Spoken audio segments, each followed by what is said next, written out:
शिवजी का विवाह सबसे पहले किसके साथ हुआ था? सती माता के साथ। तो सती माता के साथ उनका विवाह हुआ। महादेव जी एक सभा में गए थे। उस सभा में दक्ष प्रजापति का इंतजार हो रहा था, यानी उनके ससुर जी। दोनों की ज्यादा बनती नहीं है, तब इंतजार कर रहे हैं। अब महादेव जी की आदत थी कि उनको थोड़ा भी खाली समय मिलता वो सीधा श्री राम की भक्ति में लीन हो जाते। तो अब सब इंतजार कर रहे हैं। महादेव जी को लगा कि अब इंतजार करके इधर उधर देखने से अच्छा है, बात करने से अच्छा है भगवान का ध्यान करें। उन्होंने नेत्र, यहां उनका नेत्र बंद करना हुआ, वहां दक्ष प्रजापति का आना हुआ। अब उनके सम्मान में सब खड़े हुए सिवाय महादेव जी। उनको क्रोध आया, तो क्रोध में वो बहुत भला बुरा सुनाते हैं बीच सभा में महादेव जी को। वो कहते हैं कि ये अमंगल स्थान में रहने वाला, इसको किसने बुलाया? भूत प्रेतों को साथ रखने वाला, ये देवताओं के साथ बैठने योग्य नहीं है। अब देखिए, हमें लग सकता है कि कितनी गलत बातें हैं, भगवान को इतने अपशब्द कहे जा रहे हैं, लेकिन हमारे कुछ टीकाकार हैं जो ये बताते हैं कि जो गुणी व्यक्ति होता है ना, उसकी निंदा उसकी स्तुति होती है, कि उसकी निंदा में ही उसकी स्तुति छिपी होती है। कैसे? जैसे ये 3 बातें समझाई गई, इस पर बताया गया है कि पहली चीज कही अमंगल स्थान में रहने वाला। अमंगल स्थान कैसे हुआ? अगर आप, अच्छा, ये अमंगल स्थान का अर्थ आपको समझ आ गया होगा। अधिकतर महादेव जी का मंदिर जहां होता है वहां पास में ही क्या होता है? शमशान घाट।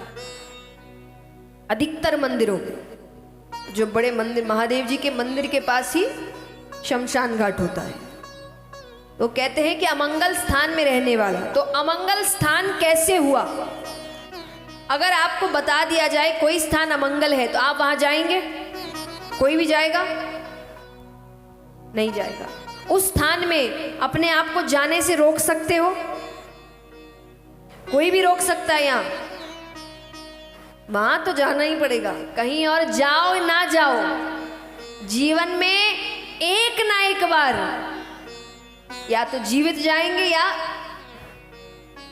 वहां तो जाना।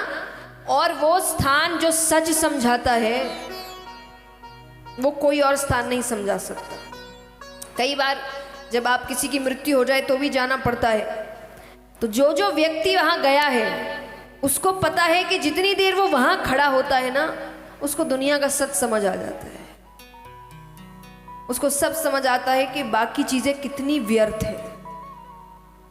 हर चीज व्यर्थ है, क्योंकि धनी से धनी व्यक्ति भी वही है और गरीब से गरीब भी ठीक उसके बगल में है।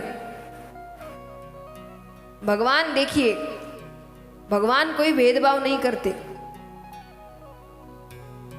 ये जो हम जीवन जी रहे उसी में भेदभाव होता है, बाकी भगवान ने कोई भेदभाव।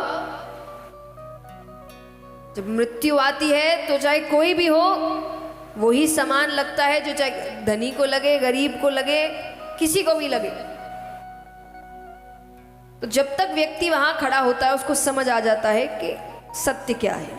भले ही वहां से बाहर निकलते ही फिर से संसार अपनी ओर खींच लेती है। तो पहली चीज तो अमंगल स्थान कैसे? वो स्थान जितना सत्य समझाए और कोई स्थान समझा ही नहीं सकता। दूसरा कहा भूत प्रेतों के साथ रहने वाला। तो क्या गलत करते हैं? हमारा तो भला ही करते हैं। अब श्री राम है, मर्यादा पुरुषोत्तम है, 10 बजे उनके पट बंद हो जाते हैं और पट के बाहर होते हैं हनुमान जी महाराज। वो हमें आपको नहीं जाने दे। भूत प्रेतों की क्या बात, वहां तो नहीं जा सकते। श्री कृष्ण मर्यादा पुरुषोत्तम नहीं, लेकिन वो भी राजा है। ज्यादा से ज्यादा 12 बजे तक उनके पट खुले रहेंगे, फिर वो भी बंद हो जाएंगे, वहां भी नहीं जा सकते। 12 बजे बाद तो इनका समय शुरू होता है। तो बचे महादेव जी, तो वो अपने पास आने देते हैं। अब वो भी अगर पट बंद कर लेंगे तो बचे हम और आप। हमारा तो भला ही करते हैं।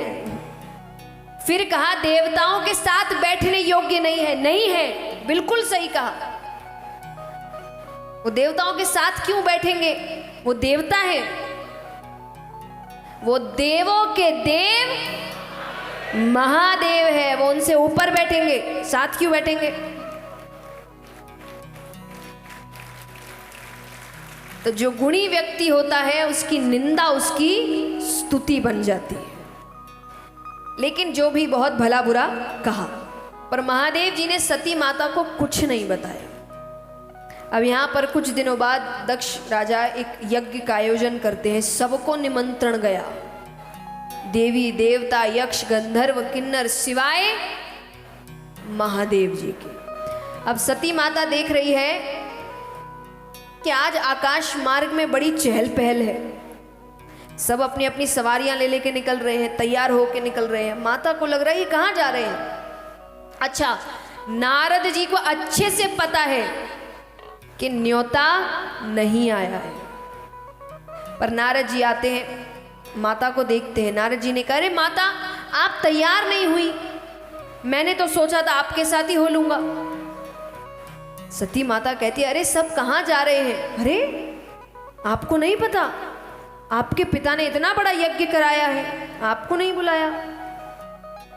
माता ने कहा नहीं। नारद जी जानते थे कि महादेव जी ने सभा की बात नहीं बताई है। नारद जी कहते, लगता है दोनों सभा की बात भूले नहीं है अभी तक। माता ने कहा कौन सी बात? तो नारद जी ने पूरी बात बताई। माता ने कहा ये तो जग को हंसाने वाली बात है कि ससुर दामाद के भी जैसे झगड़े हो रहे हैं। तो माता कोशिश करती है, अब दोनों के बीच बाती होती है। महादेव जी कहते हैं निमंत्रण नहीं आया है, मैं नहीं जाऊंगा। माता कहती मुझे कैसा निमंत्रण, मैं बेटी हूं घर की। भगवान कहते आप जाइए, मैंने आपको नहीं रोका। माता चली गई। महादेव जी जानते थे अब ये वापस नहीं आएगी, फिर भी वो नंदी को भेजते हैं पीछे कि तुम साथ रहो। वहां जाती है। जैसे नियम होते हैं कि आप कथा किसी की भी कराइए, कीर्तन किसी का भी, कोई भी भगवान का कराइए, पहली पूजा किसकी होगी? गणेश जी की। ये करना पड़ेगा, ये कोई नहीं बोल सकता कि हम नहीं करेंगे, ये करना पड़ेगा, नियम है। तो वैसे ही जो मंगल कार्य होते हैं उसमें 3 लोगों का स्थान रखा जाता है, ब्रह्मा विष्णु महेश। सभाओं में भी रखा जाता था, भले ही मत बुलाओ, आपका अगर शत्रुता है आप बुलाइए मत, स्थान रखना पड़ेगा। माता जाती है, माता ने देखा ब्रह्मा जी का स्थान रखा है, विष्णु भगवान का स्थान रखा है। वो दोनों आए नहीं थे, लेकिन महादेव जी का स्थान भी नहीं रखा। इतना बड़ा अपमान। माता कुछ कहे इससे पहले दक्ष राजा सामने आते हैं। वो कहते तुम्हें किसने बुलाया? वो अब शब्द कहने लगते हैं। माता ने कहा मुझे दुख है कि इस शरीर को आपने पाल पोस कर बड़ा किया है। उसी हवन कुंड में माता ने अपनी आहुति दे दी। अब यहाँ पर दक्ष राजा के बारे में हम सभी जानते हैं। महादेव जी क्रोधित होते हैं, अपने गण वीरभद्र नामक गण को भेजते हैं। दक्ष राजा के सर धड़ को अलग कर दिया जाता है, पर यज्ञ पूरा करने के लिए उनको बकरे का सर लगाया जाता है। अब यहाँ पर यही सती माता हिमाचल राजा के यहाँ पार्वती माता के रूप में जन्म लेती है। बड़ी होती है, विवाह योग्य होती है। नारद जी आते हैं। हिमाचल राजा ने कहा कि बेटी विवाह योग्य हो गई है, कोई अच्छा वर है तो बताइए। नारद जी को तो सब पता था। नारद जी ने कहा बड़ा अच्छा वर है, नाम है महादेव। आपको अच्छा लगता है, मेरी बेटी खुश रही? अरे बहुत खुश रही। तो उन्होंने कह दिया रिश्ता पक्का। अब यहाँ पर विष्णु भगवान महादेव जी को मना रहे हैं कि प्रभु अब विवाह कर लेना चाहिए, बहुत समय हो गया। नेत्र बंद कर कर देखते हैं महादेव जी, तो उन्होंने कहा ये तो सती ही है, मान जाते हैं।